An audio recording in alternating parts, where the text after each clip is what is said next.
আসসালামু আলাইকুম everyone, welcome back to another video with Shafin Ahmed. আজকে আমরা 106 নম্বর ক্লাসটা করব। ক্লাস করতে করতে আমরা অনেকগুলা ক্লাস করে ফেললাম এবং এই দুইটা বইয়ের উপরে প্রায় 20 লাখ ছেলে মেয়ে বাংলাদেশে এবং দেশের বাইরেও অনেকে জয়েন করেছে। আপনারা অবশ্যই আরও আপনাদের ফ্রেন্ড, কলিগ, কাজিন তারাও যেন ইংরেজি শিখতে পারে, এটা আপনি অবশ্যই আপনার ফেসবুকে শেয়ার করবেন এবং নানান গ্রুপে শেয়ার করবেন এবং 10 জন ফ্রেন্ডকে স্পোকেন ক্লাস 1-এর লিঙ্কটা দিয়ে দিবেন। আশা করি সবাই শিখতে পারবে। আপনার একটা শেয়ারের কারণে আপনারই কোনো পরিচিত মানুষগুলা এই কোর্স থেকে বেনিফিটেড হবে। যেভাবে আপনি আমাকে তার শেয়ারের মাধ্যমে পেয়েছেন, আপনার একটা শেয়ারের মাধ্যমে অনেকে এই কোর্স থেকে বেনিফিটেড হতে পারে। সো আসেন আজকে পুরো ক্লাসটা করি। So let's get started today. হ্যাঁ,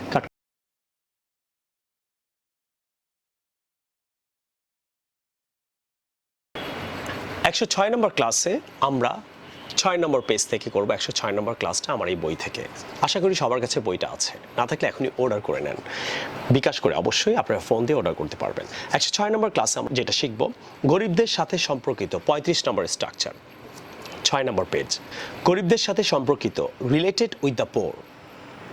তাহলে আমার ফ্যামিলির সাথে সম্পর্কিত, তাহলে কি বলবো? রিলেটেড ভার্ব 3 কিন্তু উইথ মাই ফ্যামিলি। তাহলে আমার লাইফের সাথে পরিচিত, introduced with my life, introduced. Okay, তাহলে সে আমার ফ্যামিলির সাথে পরিচিত, he is related with my family. তাহলে এটা গরিবদের সাথে সম্পর্কিত, it is related with the poor. এটা বড়লোকদের সাথে সম্পর্কিত, এটা কি হবে? It is related with the rich. Okay, তাহলে দিস সিচুয়েশন অথবা দিস প্লেস, দিস থিং, এই জিনিসটা গরিবদের সাথে সম্পর্কিত, তাহলে this thing is related with the poor. So we can not do this. আমরা অনেক সময় এটা বলি, এটা বড়লোকদের সাথে সম্পর্কিত, এটা আমাদের সাথে না। এটা গরিবদের সাথে সম্পর্কিত, এটা আমাদের সাথে না। তো এই ধরনের যদি সম্পর্কিত কিছু বোঝায়, তখন আপনি রিলেটেড দিয়ে সেন্টেন্স শুরু করতে পারেন অথবা ইট ইজ রিলেটেড দিয়ে শুরু করতে পারেন। With the poor, with the rich, এটা স্টুডেন্টদের সাথে সম্পর্কিত, এটা আমাকে কমেন্টে জানাবেন। এটা টিচারদের সাথে সম্পর্কিত, তাহলে ইট ইজ কি হতে পারে, এটা আমাকে কমেন্ট সেকশনে জানাবেন। নেক্সট আমরা করব 36 নাম্বার স্ট্রাকচারটা 106 নম্বর ক্লাসে। আমার শিক্ষিত হওয়ার সাথে, তাহলে বলি না, আমার শিক্ষিত হওয়ার সাথে, আমার ধনী হওয়ার সাথে, আমার গরিব হওয়ার সাথে, আমার অপমানিত হওয়ার সাথে, এই ধরনের সেন্টেন্সগুলো আপনি ইংরেজিতে কিভাবে করবেন আসেন সেটা আমি ক্লিয়ার করি।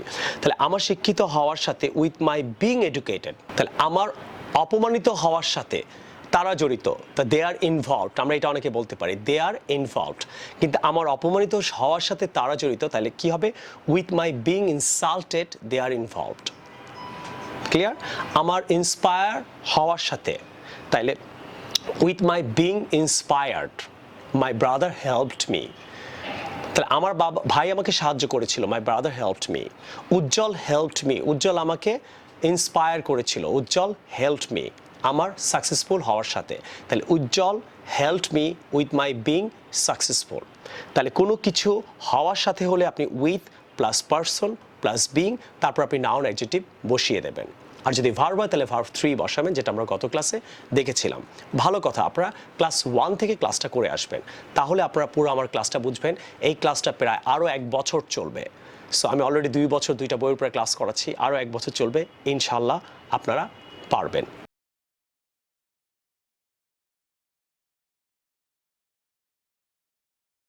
আজকে আমরা 106 নম্বর ক্লাসে শিখবো, এটা আমার বুক 1 থেকে, স্ট্রাকচার নাম্বার 162। সো আসেন আমরা এই রতে মাঝখানে আপনার পাজলিং, আমরা অনেকে পাজলিং বলি, উচ্চারণটা হবে ফাজলিং। সো ফাজলিং মানে কি? Situation makes you feel confuse. কোনো সিচুয়েশনে যদি আপনি কনফিউজড হয়ে যান, তখন আপনি ওয়ার্ডটা ফাজলিং ইউজ করবেন।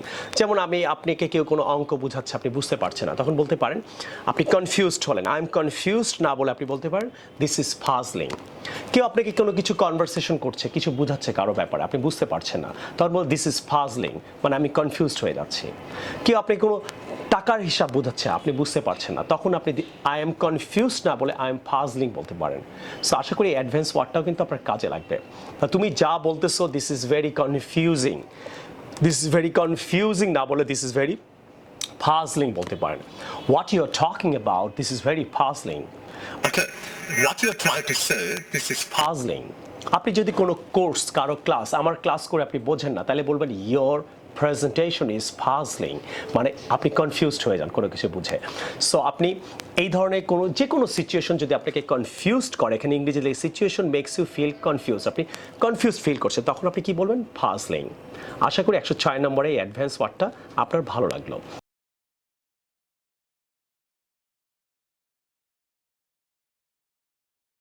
আজকে আমরা 106 নম্বর ক্লাসে যে ওয়ার্ডগুলো শিখব সেটা হলো অবশ্যই উপরে বক্সের ডান দিকে আপনি যেটা দেখতে পারবেন যে আমরা অনেক সময় বলি you are regular in the class, you are not regular বলি, তুমি রেগুলার না।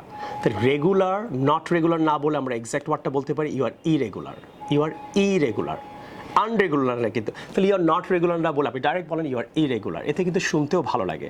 নেক্সট দেখেন আমরা বলি you are religious, you are religious মানে কি তুমি ধার্মিক। ইউ আর নট রিলিজিয়াস এটা না বলে আমরা কিন্তু বলতে পারি you are irreligious, you are irreligious, you are not religious না বলে আমরা এক্স্যাক্ট ওয়ার্ডটা ইউজ করতে পারি। Okay, next this is repairable, এটাকে ঠিক করা যাবে, রিপেয়ারেবল মানে ঠিক করা যায়। So this is not repairable, এটা ঠিক করা যায় না, তাহলে নট না বলে আমরা কি বলবো মনে আছে? This is irreparable, this is irreparable. Okay, you are responsible, you are responsible, তুমি এটার জন্য তোমার দায়িত্ববোধ থাকা উচিত, তুমি তোমার দায়িত্ববোধ থেকে এটা করা উচিত, দায়িত্ববোধ বোঝে, ইউ আর রেসপন্সিবল, তোমার এইটা দায়িত্ব থেকে এটা করা উচিত বা দায়িত্ববোধ। You are responsible, you are not responsible না বলে আমরা কি বলবো? You are irresponsible, you are irresponsible. তাহলে আপনি যদি কাউকে বলেন you are responsible for this আর তুমি এটার জন্য তুমি দায়ী না, তাহলে you are not responsible for this এটা না বলে আপনি যদি বলেন you are irresponsible for this, দেখেন তো কোনটা ভালো লাগে শুনতে। আশা করি এটাই ভালো লাগছে। ক্লিয়ার? সো এখন আমরা নেক্সট সেশনটা করব।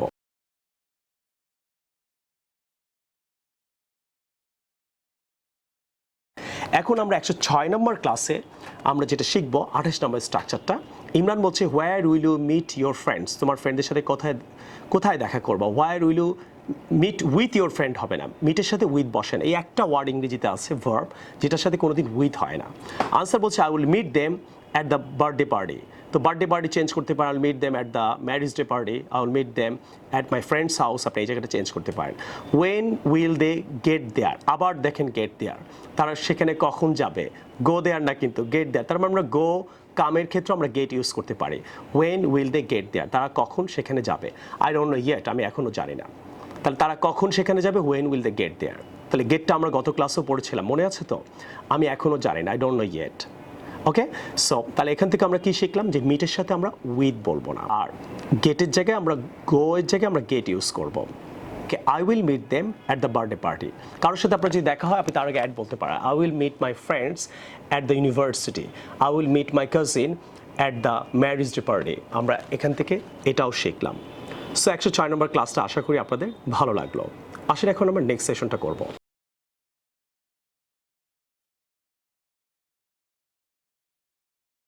106 নম্বর ক্লাসে আমরা এসে পড়লাম। আজকে আমি কিন্তু আপনাদেরকে স্পেলিং টিপস শেখাবো। আশা করি গত ক্লাসটা আপনাদের অনেক বেশি ভালো লেগেছে। আসেন আজকে ক্লাসটা করি। আজকে ক্লাসেও আমরা এই বই থেকে করব, একদম লাস্টে চলে যাব। হ্যাঁ, যেমন আপনি ওয়াই চেঞ্জ করে আপনি জাস্ট ওয়াইয়ের পর আমরা গত ক্লাসে শিখেছিলাম ওয়াই উঠে আইএস হবে। আজকের ক্লাসে আপনি যেটা শিখবেন 106 নম্বর ক্লাসে যে ওয়াই ঠিকই থাকবে, শুধু এস অ্যাড হবে। কেন? কারণ কোন ওয়াইয়ের আগে যদি ভাওয়েল থাকে, ভাওয়েল কি এ ই আই ও ইউ, ওয়াইয়ের আগে যদি ভাওয়েল থাকে তাহলে আপনি ওয়াই ওঠাবেন না, ডাইরেক্ট এস দিয়ে দিবেন। ক্লিয়ার? মনে আছে তো? সো গত ক্লাসটা করেছেন, এই ক্লাসটা করেছেন, টিপসটা মনে রাখবেন। ওকে, তাহলে বয়, এটা বয়েস, এটা ডিরেক্ট হবে। আবার এখানে কিন্তু বি ও আই এস হবে না। ক্লিয়ার? এটার জন্য আপনাকে 105 নম্বর ক্লাসটা করতে হবে, তাহলে আপনি বুঝতে পারবেন। কারণ ওয়াইয়ের আগে কি আছে? ভাওয়েল ও আছে। টয়, টয়েস, টি ও ওয়াই ডাইরেক্ট এস হবে। কারণ দেখেন ও আছে, এ ই আই ও ইউ, ভাওয়েলগুলো তো চেনেন, রাইট? ডে, এটা ডাইরেক্ট ওয়াই উঠবে না, ওয়াই থাকবে এস হবে, ডেইস, কারণ ওয়াইয়ের আগে এ আছে, এখানে একটা ভাওয়েল আছে। কি, কে ই ওয়াই, কি মানে চাবি, ওয়াইয়ের আগে ই আছে, ভাওয়েল আছে, তাহলে কি হবে? Keys, they are many keys. Monkey, monkeys, here is a monkey, there are some monkeys। তা আমার মনে হয় আপনাদের স্পেলিংও শেখাটা জরুরি। তো স্পেলিংয়ের উপরেও যে আমি এই পুরো কোর্সে টিপস দিচ্ছি এবং 150 ক্লাস আমি আপনাদের দেবো, আপনাদের কেমন লাগছে অবশ্যই এটা আমাকে কমেন্ট সেকশনে জানাবেন। সো 106 নম্বর স্পেলিং টিপসের ক্লাসটা আশা করি ভালো লাগলো।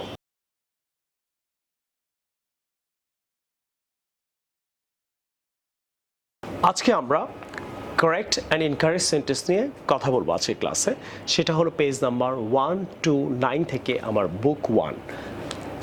এখানে আপনারা 4 নম্বরে গেলে দেখতে পারবেন এখানে আছে আপনি কিভাবে একজনকে রিকোয়েস্ট করবেন সেটা আমি ক্লিয়ার করব। আমরা অনেকে ক্যান ইউ বলি, যেমন একটা এক্সাম্পল দিই, do you mind if I sit here, আপনি কি কিছু মনে করবেন এখানে আমি বসলে?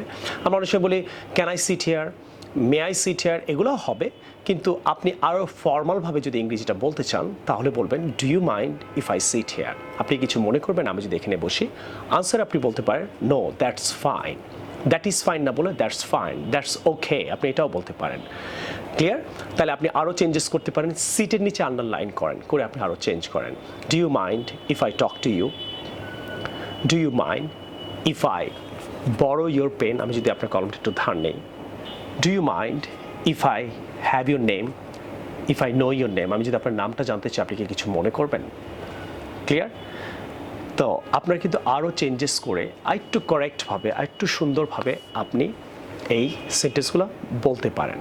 আশা করি এই সেশনটা আপনাদের ভালো লাগলো অবশ্যই কমেন্ট করবেন। And I will see you the new video some other time. Take care, আল্লাহ হাফেজ, আসসালামু আলাইকুম।